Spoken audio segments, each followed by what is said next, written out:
I discovered my husband's affair at 66 with my closest friend. The kettle was whistling when Lily tugged my sleeve. It was one of those quiet English afternoons where the clouds rolled in low but didn't bother raining, and the only sound outside was the rustle of apple leaves. I had just finished folding the washing and was about to sit down with a book when she looked up at me with her crayon-stained fingers and said, "Grandma, let's draw." I smiled. "All right, love. What shall we draw today?" She grinned, showing that little gap where her front tooth used to be. A tree, and people under it. I set the kettle aside, poured the tea for later, and sat down at the kitchen table with her. The paper was already set, the crayons scattered like a tiny rainbow explosion. She got to work with such focus. First the tree, wide and generous, with curling branches that reached toward the sun. Then two people beneath it, a man and a woman. She gave the man gray hair and glasses, and the woman a bright purple scarf and a long blue dress. I sipped my tea and watched. "Who are they, darling?" She didn't look up. "It's Grandpa and Grandma." I laughed softly. "Oh, is that me and Grandpa then?" She shook her head without hesitation. "No, Grandma, not you. The other Grandma, Grandma Susan." My hand froze mid-sip. I blinked, slowly, not quite believing what I'd heard. "The other Grandma?" I repeated carefully. She nodded. "Yes, Grandpa said not to tell you." And then she looked up at me, completely innocent, completely sure. They kissed, under a tree, just like in the movies. I set my cup down gently, so gently I didn't even hear it touch the saucer. My ears began to ring, faintly, like they do just before a storm. "Susan?" I said, my voice barely above a whisper. Lily hummed. "She had the purple scarf. I liked that one. It looks soft." She went back to coloring, completely unaware she'd just turned my entire life upside down. Susan, my best friend of nearly 3 decades, the woman who held my hand through childbirth, through my mother's funeral, through every quiet breakdown life threw at me. I stared at the drawing again. The man had Richard's chin, the woman wore Susan's glasses, and there, on her neck, was the very scarf Susan had worn the last time she came over for dinner. I had complimented it. She'd laughed and said it was a gift from someone special. Dear God! I looked at Lily, who was now humming some song from school, adding yellow daisies around the couple. She had no idea. No idea what her tiny hand had just unearthed. "Sweetheart," I said carefully, "when did you see them like that?" "Last week," she said cheerfully. "After school. Grandpa picked me up. We went to the park. He said we were meeting a friend." It was Grandma Susan. They hugged and kissed and sat on a blanket. I couldn't breathe. Not out of rage. Not yet. But from the weight of how easily the truth had slipped through the mouth of a child. I stood up slowly and walked to the sink. I turned on the tap, let cold water run over my hands, and tried to quiet the roaring in my head. This wasn't a TV show. This wasn't a soap opera. This was my life, my husband, my best friend, my granddaughter, and a kiss under a tree. When I returned to the table, Lily had finished her drawing. She beamed at it like it was her masterpiece. In a way, it was. She held it up to me. "Do you like it, Grandma?" I looked at it, really looked. The two of them beneath the tree, the heart above their heads, the purple scarf. I swallowed the ache rising in my throat. "It's beautiful," I said. "You're very talented." She giggled and pulled another sheet of paper out. "I'm going to draw you and me next." And just like that, she was off again, completely unaware that her first drawing had shattered something sacred. I folded the paper gently, slid it under the old cookbook I kept on the counter. I wasn't ready to look at it again. Not yet. Later that night, once Lily was asleep and the house was quiet, I sat by the window with a blanket over my lap and that drawing in my hand. There was no lipstick-stained collar, no text messages, no lipstick found in the glove box. Just this, a child's depiction of the truth. No one had told her to lie. No one had trained her in deceit.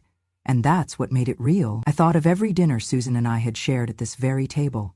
Every time she poured wine, laughed too loudly at Richard's jokes, leaned a little too close when she thought I wasn't looking. Had it started recently? Or had it been going on for years? I didn't know. All I knew was this: there were no more excuses to be made, no more coincidences to explain away. The truth had come from the purest source possible, and it cut deeper because of it. That night, I didn't sleep. I watched the moon shift across the sky, and I began to plan, not revenge, but truth, for myself, because if they could bury it under a tree, I could unearth it with my silence. The mind does something strange when it's forced to see what it once chose not to. It replays the past, but not kindly, not with nostalgia. It sharpens every moment you dismissed, every glance you ignored, every instinct you swallowed down in the name of trust. After Lily's drawing, I couldn't stop remembering, and suddenly, everything I once called ordinary started looking like evidence. The first memory that came rushing back was last winter. Susan had canceled lunch. We were meant to meet at the tea room in town, our monthly tradition, sacred and rarely broken. But that morning she texted, "Caught something awful, coughing like mad, next week?" I had smiled at the screen, sympathetic, even offered to drop off some soup. She politely declined, said she didn't want me catching it. Later that afternoon, I saw her in the garden center car park. She didn't see me. She was getting out of Richard's car. She wore sunglasses, even though the sky was thick with clouds. And she laughed as she handed him something. Her scarf, maybe? I couldn't tell. I remember blinking, stunned. I almost honked, but I didn't. Instead, I drove past, told myself I was mistaken. Maybe Richard had given her a lift. Maybe they'd run into each other at the post office. Maybe. I didn't even mention it to Richard that night, because to say it aloud would have required asking a question, and I wasn't ready to hear the answer. Then there was the earring, a silver teardrop stud I found wedged between the seat and the door in Richard's car. I'd been vacuuming it out for him, something I always did in spring. I remember holding it up in the sunlight. It sparkled slightly, feminine, elegant, nothing like the chunky clip-ons I wore. "Is this mine?" I asked later that day, holding it up. Richard barely glanced at it. "Probably Claire's," he said, taking it from me and tossing it into the junk drawer in the kitchen. But Claire hadn't been in that car for months. She lived 2 towns over, took the train everywhere. The earring disappeared by the next morning. I'd told myself I was overthinking. I'd been watching too many detective dramas. Then came the coat. Susan had a long camel-colored coat, wool, expensive, with those big brown buttons. She'd bought it after her promotion at the publishing house, and she wore it like armor. I always admired it. One chilly morning, I went out to the shed to get the extension lead. Richard's boot was open. He'd just come back from the market. There, half-tucked beneath the spare tire, was a coat. Her coat. I stood there for a full minute, just staring. And then I closed the boot and went inside. I didn't ask, because asking might start something I wasn't ready to finish. I'd rather live with doubt than have to act on confirmation. Or, at least, that's what I thought. Now, with Lily's drawing hidden in my drawer, those doubts became dominoes falling in rapid succession. The scarf, the laughter, the perfume on his collar that wasn't mine, the late meetings that didn't quite add up, the way he changed his passcode last summer, said it was for work emails. Richard hadn't worked in 5 years. I remembered the way Susan once touched his arm at a garden party. It wasn't inappropriate, not on the surface, but it lingered half a second too long. I had noticed and done nothing. Because what woman accuses her husband of an affair with her best friend based on a touch? Now I realized every detail had been a thread, and I had let them knot together until the truth was hidden in plain sight. I sat in the conservatory that night, watching the rain tap against the glass, and let it all replay. All the moments I brushed off, all the excuses I accepted, not because I was naive, but because I was loyal, because I believed love meant assuming the best, because I thought after nearly 4 decades of marriage that I was safe. I was wrong. And that wrongness didn't come with sirens or shouts. It came with small betrayals, with silence, with a drawing from a child who had no reason to lie. I walked to the bookshelf and pulled out our wedding album. Richard and I, 25 and beaming. Susan, just behind me, hands clasped, eyes shining. I flipped the pages slowly, pausing on one photo in particular, our anniversary trip to Cornwall.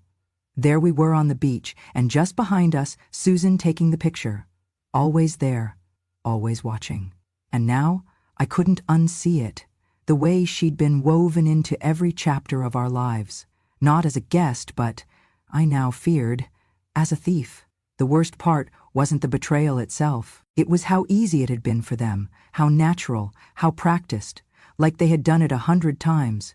Shared smiles behind my back, exchanged texts while I set the table, kissed beneath trees while I sat at home waiting for the kettle to boil. I pressed the album closed, gently, as though it were a fragile thing. I wasn't angry, yet. That would come later, but I was aware, fully, sharply, and there's something powerful about that shift. When a woman moves from doubt to clarity, it's not loud, it's not vengeful, it's the quiet before a decision. And I had just made mine. I would no longer ignore the map that memory had laid before me. I would follow it, not to confront them, not yet, but to reclaim the woman they thought would never see, the one who saw everything, just a little too late. I've always believed that some people enter your life like seasons. They come, they pass, they leave behind color or cold, and then they go. But Susan was different. She wasn't a season. She was the soil beneath the life I built. I met her when Claire was still an infant. I was young, exhausted, and floating in the strange fog of new motherhood. One morning at the community center, she walked over with a tin of shortbread and a smile that didn't feel rehearsed. She sat beside me like she already knew my name, and within minutes, we were laughing like old friends. From that day forward, she became a fixture in my life. She was there when Claire took her first steps, camera ready, cheering louder than even Richard. She brought flowers to my father's funeral, lasagna when I had the flu, and hand cream when I broke down sobbing in the chemist's parking lot the year Mum died. That night I sat on the kitchen floor in my dressing gown, unable to lift a teacup without crying. Susan let herself in. She wrapped me in a blanket, made toast, and sat beside me for hours without speaking. "You're allowed to break," she whispered finally. "I'm here to hold the pieces." And she did. When my marriage to Richard hit its quiet patches, no big fights, just the slow dulling of sparkle, it was Susan who reminded me that companionship was a different kind of romance, that being seen was sometimes more valuable than being desired. "You two are solid," she told me once. "You're the kind of couple that makes people believe in marriage." I held on to those words. Now I know. Sometimes people flatter the life they want to steal. After Lily's drawing, I tried to carry on normally. I tried to pretend the truth hadn't just been sketched out in wax crayon by a child too young to lie.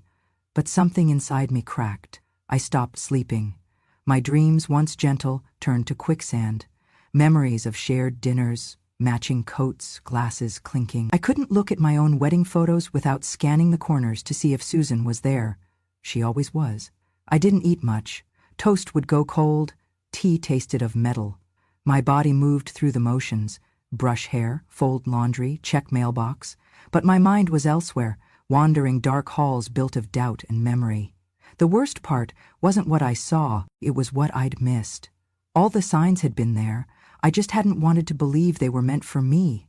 And so I found myself sitting at the kitchen table, late one evening, flipping through old letters Susan had sent me, birthday cards, thank you notes, even the one from when Claire got into university. She always signed off the same way. "Forever yours, Susan. Always beside you." I used to read that and feel warmth. Now I read it and felt like a fool, because she had been beside me at every dinner, every family holiday, every picnic with Richard, right beside me, smiling, and slowly, while I wasn't looking, she'd stepped in front. She didn't steal him with passion or seduction. No, that would have been easier to swallow. She stole him with patience, with familiarity, with the long con of intimacy. She didn't climb into my marriage. She tiptoed politely through the front door I'd left open, carrying wine and laughter and a shared history. And Richard? He let her. Because nothing about their betrayal was sudden. It was slow, silent, like rot beneath floorboards. You don't see it until you fall through. I tried to journal one night, something I hadn't done in years. I wrote one sentence and couldn't finish it.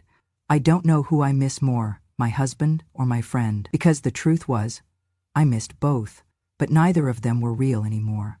Not as I had known them. The people I missed existed only in memory. I once told Susan everything. My fears about aging, my resentment when Richard retired and forgot how to talk about anything but golf, my guilt about feeling lonely in a full house.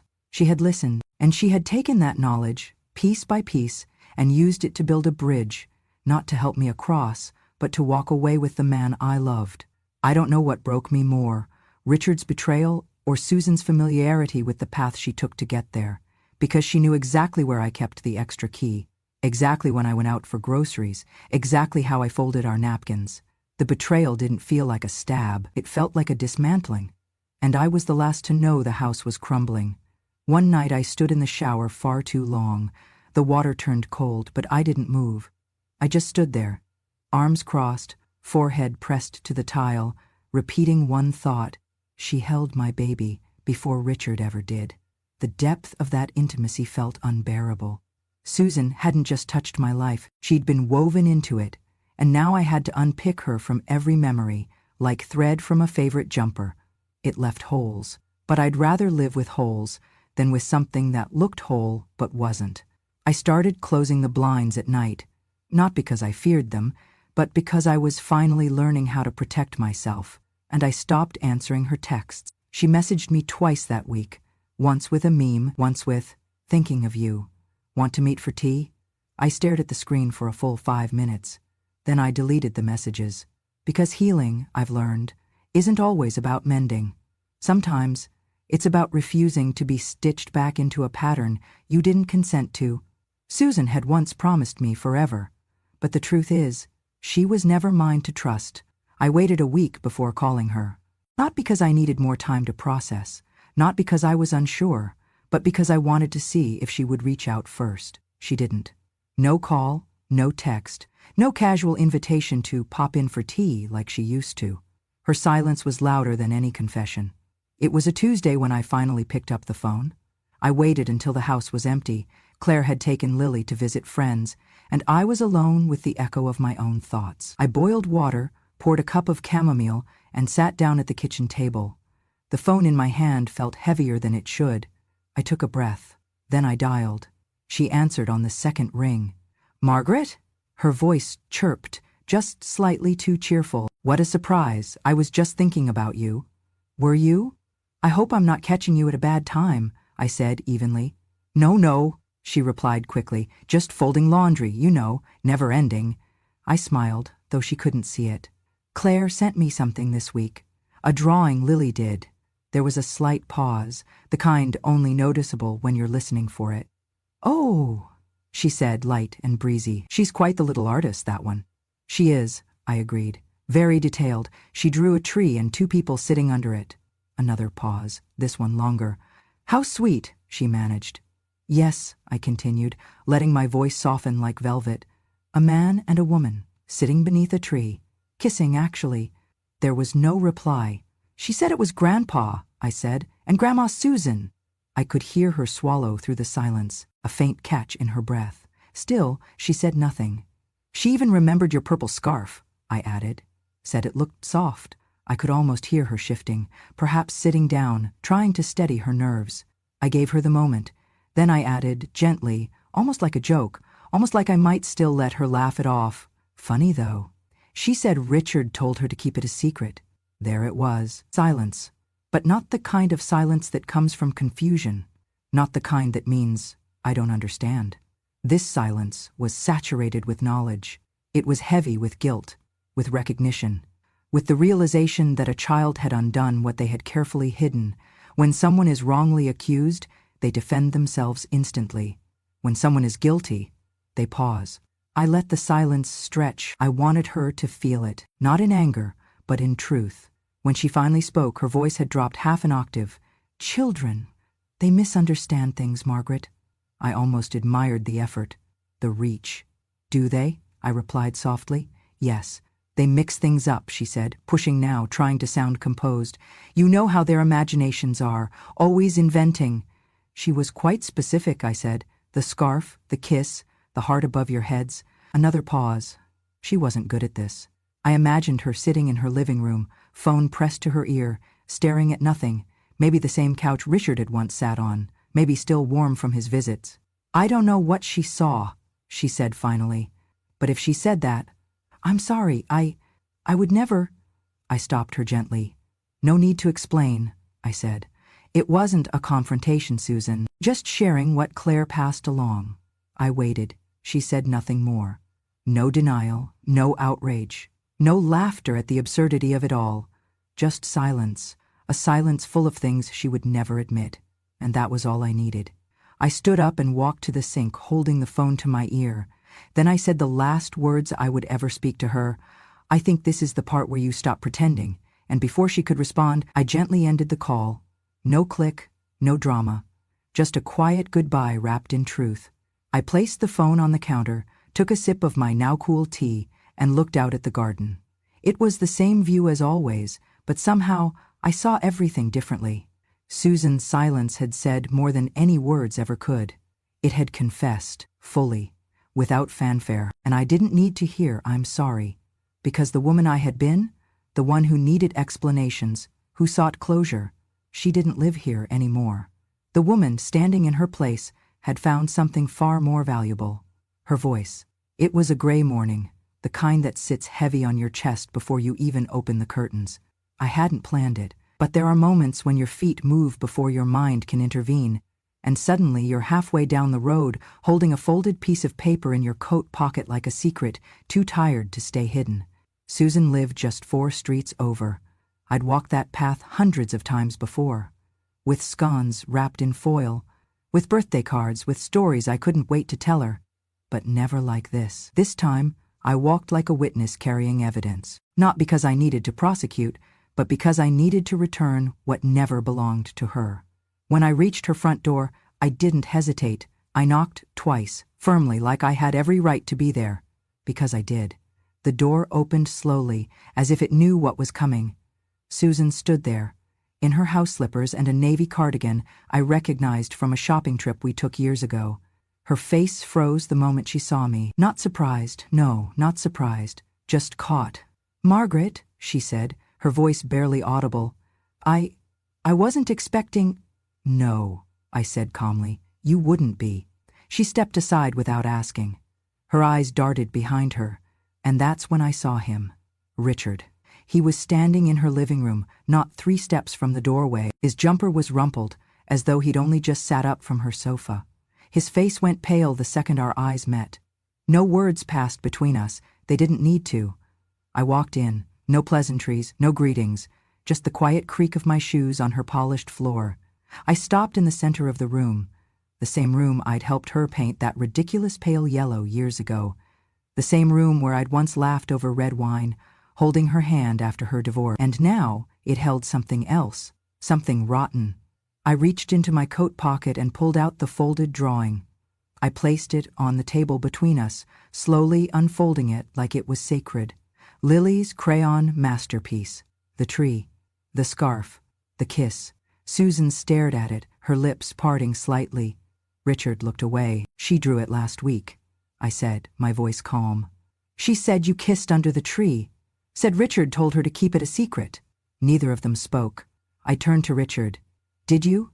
He didn't look up. His shoulders sank, and for the first time in our marriage, I saw him for what he was. Not strong, not silent, just small. I turned back to Susan. "We've known each other 30 years, I said. "You were there when Claire was born. You held me when my mother died. You sat at my kitchen table and called me your sister." Her eyes were filling with tears, but I didn't care. "You didn't just betray me," I said. "You watched me trust you, every single day, and you still went behind my back." Still, they said nothing. Because what do you say when you've been caught, not by a detective, but by a child with a box of crayons? I stepped closer, not out of anger, but because I needed to look her in the eyes when I said it.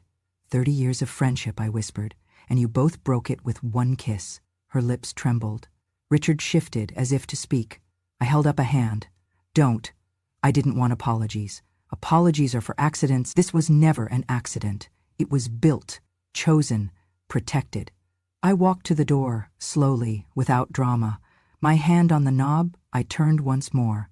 "I won't scream. I won't gossip. I won't set fire to your lives." And then, almost kindly, I added, "But I will never forget what you took from me." With that, I opened the door. Behind me, they stood in their silence, like children in a room that had just lost its air. I walked out, closed the door gently, and stepped into the cold. There was no need to look back. because whatever remained in that house behind me wasn't worth seeing again. Let them sit with their shame. Let them carry the weight. I had carried enough for all three of us. The day I moved out, I didn't cry. There was no scene, no shouting match, no shattered glass on the kitchen floor. I simply woke up, packed 3 suitcases, and left the house Richard and I had lived in for 37 years. It was the same house where I baked birthday cakes, ironed his shirts, hosted holidays, and nursed his fevers. The same house where I once believed nothing could touch us. The same walls that had heard every laugh and secret between Susan and me. Now those walls held only echoes of things I no longer trusted. I didn't leave because I was broken. I left because I was whole enough to know I deserved better. The cottage had sat empty since my mother passed. It wasn't much, small, with low ceilings and windows that rattled in the wind, but it was mine. No one had ever lied to me within those walls. No one had kissed someone else behind closed doors. It held only the quiet scent of lavender and books, and memories of a woman who taught me how to stand on my own. I hired a local moving service. Claire offered to help, but I asked her not to. I needed to do this myself.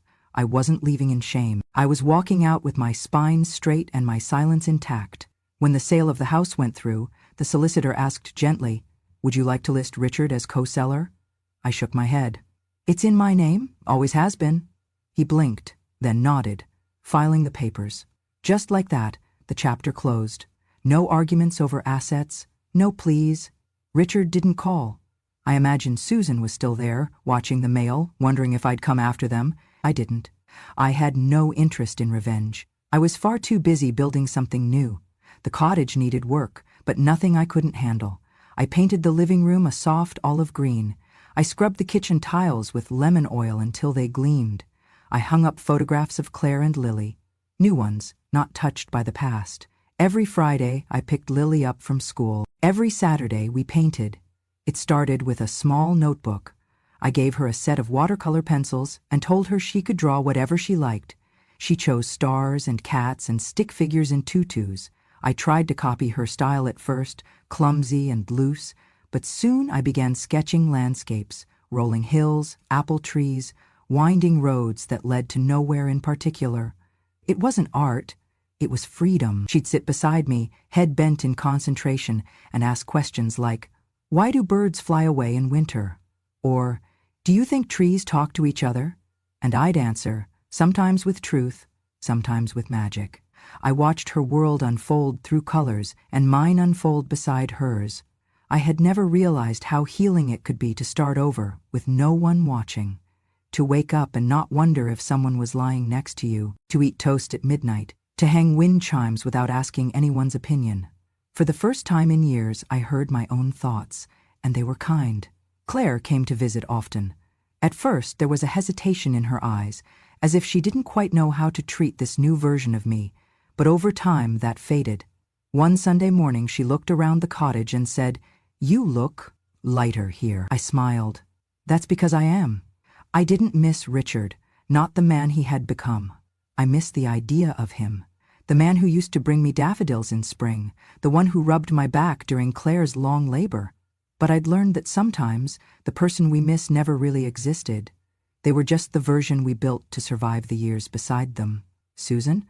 I didn't miss her at all. I had spent so long believing that friendship meant forgiveness, that loyalty meant swallowing pain. But loyalty, I learned, isn't about how long you stand beside someone. It's about whether they deserve your company to begin with. And neither of them did. One morning, I stood by the kitchen window, watching the wind play with the curtains, and realized I wasn't waiting anymore. Not for closure, not for apologies, not for someone to understand. I didn't need understanding. I needed peace, and I had found it. It wasn't loud. It didn't arrive with a marching band or a grand realization. It came with freshly baked scones, with Lily's laughter echoing in the garden, with the feel of a paintbrush in my hand. It came with stillness, with choosing myself. I planted roses along the back fence that spring. Mum had always loved roses. She used to say, "They look delicate, but you should see how deep their roots go." I think I finally understood what she meant. I wasn't fragile. I was planted, rooted in a truth no one could take from me. not with kisses or lies or betrayal wrapped in a friend's smile. I wasn't rebuilding the life I had lost. I was creating one that had never been allowed to bloom before, and this time I wouldn't apologize for how brightly it blossomed. It had been a year since I walked out of the house on Wren Hill. A full turn of seasons had come and gone. The rose bushes I planted behind the cottage had bloomed once, died back, and begun to stir again. I baked bread on Sundays. I painted every Friday with Lily. I went to bed without checking my phone. I slept soundly for the first time in decades. Peace, I had learned, doesn't arrive with fanfare. It moves in gently, like the tide coming to claim what's always been its own. Then, on a Tuesday morning in March, the phone rang. I was in the kitchen kneading dough, sleeves rolled up, hands dusted in flour. Claire was due in an hour with Lily, and I was making cinnamon rolls for their visit. The landline buzzed, an unfamiliar number but local. I wiped my hands on a dish towel and answered, "Hello?" A pause. Then a voice I hadn't heard in nearly 12 months. "Margaret!" I froze. It was Richard. His voice was thinner now, fragile. It sounded like it had been poured through a sieve. "I'm in the hospital," he said after a pause. "They said it was a minor stroke, nothing permanent. I'll recover, but I can't do much on my own right now." I didn't speak. "I called Susan first," he said, a bitter chuckle behind his words. "But she's gone. Packed up. Said she needed to find herself, left without a word." I closed my eyes. Of course she did. "She left me," he said again. "I haven't heard from her in weeks." Another silence, and then, "I need someone, Margaret." I kept quiet. He took a breath, unsteady. "I need you." There it was. Not an apology, not really, just a request, dressed up as regret. He continued, his voice a whisper now. "You were always there, always steady, always kind, didn't. I didn't know how much that meant until it wasn't there anymore." I walked to the sink and looked out at the garden. The apple tree was just beginning to bloom. Lily had drawn it last week, me and her beneath it again, holding ice cream cones, a heart-shaped kite above our heads. She hadn't drawn Richard once in months. I remembered what she told me after her last sleepover. "You smile more now, Grandma." And I did, because I no longer lived beneath the weight of being needed without being valued. I brought the phone back to my ear, calm and clear. "You had me," I said gently, "for 37 years. You had my patience, my loyalty, my silence." He didn't interrupt. "And you traded me," I continued, "for a lie, for convenience, for comfort. You thought I'd be here forever, no matter what." Another pause. I could hear the hospital sounds in the background, the distant beep of machines, the muffled voices of nurses. The world around him had shrunk to a bed, a call button, and a phone. I didn't speak out of cruelty, I spoke out of truth. "I'm not for trade anymore, Richard. I'm not the emergency number you call when your choices collapse." He breathed in sharply. "Please," he whispered. "I don't want to be alone." "You chose to be alone," I said. "The moment you let her sit in my chair, the moment you smiled at her instead of stopping her, the moment you let me become optional. No shouting, no rage, just clarity. I'm not angry anymore," I added. "But I'm also not yours." The line went quiet again. I waited a moment longer, then spoke the last words I would ever say to him. "Goodbye, Richard." Then I placed the phone gently on the table, not with a slam, not in defiance, but like laying down a flower on a grave. Not because the love was still alive, but because the morning had ended, and I had somewhere else to be. The sky was bright that morning, even though it was still early spring. Sunlight filtered through the lace curtains in soft patterns across the wooden floor. The kettle hummed behind me, and Lily sat cross-legged on the rug in her favorite spot by the window. Crayons spread around her like petals. She had come to stay for the weekend, again. Claire had an out-of-town conference, and Lily had insisted, "I want to stay with Grandma Margaret. She lets me paint." As if that were the only reason. I watched her quietly as she drew. Her tongue was tucked into the corner of her mouth the way it always was when she was concentrating. She didn't look up, didn't speak, just kept drawing.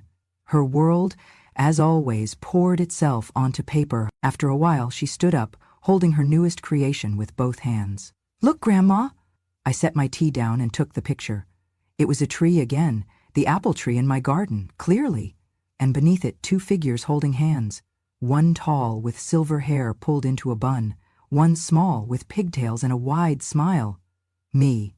And her. I smiled.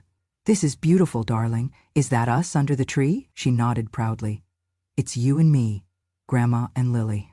I studied the picture. Something tugged at me. There was no Grandpa in it. I asked gently, "Why didn't you draw Grandpa this time?" She looked at me, calm and thoughtful. "Because you smile more now, Grandma." I sat very still, the paper soft in my hands. Children say things with a clarity adults spend years trying to reach. I pulled her close and kissed the top of her head. "Thank you, sweetheart." Later, when she was busy building castles with cushions and blankets, I looked at the picture again. The tree was full of apples. The grass was dotted with yellow flowers. We were holding hands, and for the first time in years, I didn't feel like something or someone was missing. That night, after Lily had gone to sleep, I stood outside the cottage and looked up at the stars. There was no echo of Richard in these walls, no trace of Susan's laughter, only the hum of crickets and the rustle of trees. I thought about all I had lost, and then all I had gained. I had lost a husband, yes. I had lost a best friend, yes. But I had gained myself, the version of me who no longer apologized for her quiet, who no longer accepted half-truths or half-love, who no longer waited by the phone for people who had proven they didn't deserve her time. I painted every Saturday now, sometimes with Lily, sometimes alone. My fingers knew the curves of trees better than the curves of a man's excuses. I tended the roses behind the house, the ones Mum planted, the ones I once thought too stubborn to bloom. They bloomed just fine when I stopped trying to make them fit someone else's schedule. Claire noticed the change too. One Sunday over coffee, she said, "You seem taller lately." I laughed. That's what happens when you stop carrying everyone else. Life didn't become perfect, but it became honest. It became mine. And that was enough. That was everything. I never answered another call from Richard. The hospital sent a letter once, something about his discharge needing assistance. I placed it, unopened, in a drawer, and never thought of it again. Susan never reached out again either, perhaps because she knew there was nothing left for her to return to. And I didn't wait for closure, because sometimes the most powerful ending is no ending at all, just walking away with grace. Now, when I look at Lily's drawings on my fridge, I don't see what's missing. I see what remains. A woman and a child beneath a tree. No shadows, no secrets, just sunlight, color, and a future that belongs only to us. She asked me recently, "Do you ever get lonely, Grandma?" I smiled and pulled her into my lap. Not anymore. Because I am surrounded by the life I created, not the one I was told to keep. Not the one I was made to endure, but the life I chose. A life where silence no longer hides pain, where smiles aren't rehearsed, where every drawing is a page from a new chapter, drawn by steady hands and a heart finally free. If you've ever been betrayed by the people closest to you, if you've ever stayed silent because you thought sacrifice was a woman's duty, then you are not alone. This is Grandma True Stories. Hit subscribe and let your scars become stories the world finally hears.